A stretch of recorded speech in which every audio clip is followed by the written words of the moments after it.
মোটামুটি আমার অত প্রিয় কেউ নেই, কিন্তু সবাইকে ভালো লাগে। আদার্স মানুষেরটা তো জানি না, কিন্তু আমারটা হয় না। কিন্তু 14 ফেব্রুয়ারি সুন্দর একটা জিনিস, ভালোবাসা সেলিব্রেট করছে সবাই, দেখতে ভালো লাগে। কালকে সব রাতের নামাজ হবে, ইনশাল্লাহ নামাজ দিয়ে শেষ করব। সময় তো বাড়ছে, কিন্তু লোক তো ঠিক আসে, কিন্তু বই কম কিনে, ও ধরনের লোক কম আর কি। বেশিরভাগ সবাই হুমায়ুন আহমেদের বই যাচ্ছে, আর নিয়েও যাচ্ছে, নতুন বই কিছু যাচ্ছে অনেক।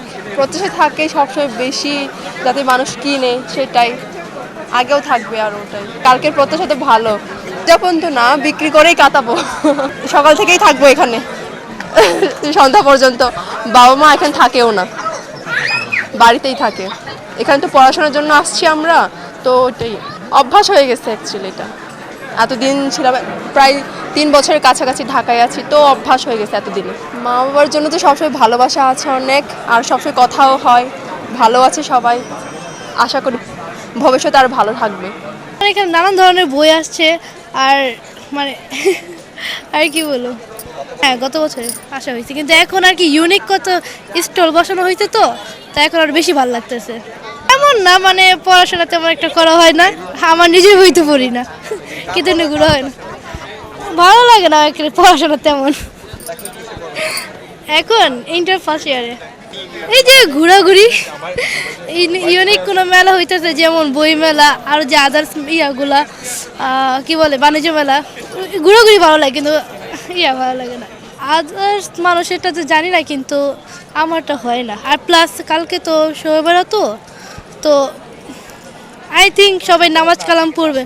না তেমন কোনো ইয়া নেই। না আমাদের ওরকম কোনো ইয়া নেই, জাস্ট বাসার মধ্যে সবাই সেলিব্রেট করবো, একসাথে আগে সবাই থাকবো, এরকম কিছু। আম্মুদের সময় দেবো, আম্মু আমাদের সময় দেবো, এটাই তো ভালোবাসা। বইমেলা অনেক ভালো লাগছে, অনেকদিন পরে আসলাম, প্রথম দিকে আসা হয়নি, সো ফ্রেন্ডদের সাথে আসলাম, খুব ভালো লাগছে। প্রতি বছরই আসা হয়, যেহেতু হচ্ছে ক্যাম্পাসের কাছে, সো মাঝে মাঝে আসা হয়। এইবারে বইমেলায় একটু কম বেচা কেনা হচ্ছে এরকম মনে হচ্ছে, কিন্তু মানুষজন বেশি। আর আজকে যেহেতু পহেলা ফাল্গুন, মানে ফাল্গুন না কিন্তু সবাই আসছে, সো ফাল্গুন একটা ভাইব আছে, ওটা ভালো লাগছে। তো 14 ফেব্রুয়ারি না কোনো পরিকল্পনা নেই, কিন্তু 14 ফেব্রুয়ারি সুন্দর একটা জিনিস, ভালোবাসা সেলিব্রেট করছে সবাই, দেখতে ভালো লাগে। না আমি তো আসলে হলে থাকি, বের হওয়া হবে না, কিন্তু মিস করবো। সবসময় বোর্ডিংয়ে থাকা হয়, বইমেলা আসলে একটু ভালো লাগা উপভোগ করা যায়, অন্য অন্য মানুষের সাথে পরিচয় হয়, কিছু কিছু নতুন নতুন বই দেখা হয়, যে এবছর খুব সুন্দরভাবে সাজিয়েছে, সামনে আরও সুন্দর হবে ইনশাল্লাহ। মোটামুটি আমার অত প্রিয় কেউ নেই, কিন্তু সবাইকে ভালো লাগে। কার বই? আসলে আমার ওরকমভাবে বই পড়া হয় না, মানে আমি নিজে পড়ি না, কিন্তু কেউ পড়লে শুনি। এই দিনটি নিয়ে আমার কোনো পরিকল্পনা নেই। আমার এই দিনটি নিয়ে পরিকল্পনা, কালকে সব রাতের নামাজ হবে, ইনশাল্লাহ নামাজ দিয়ে শেষ করব।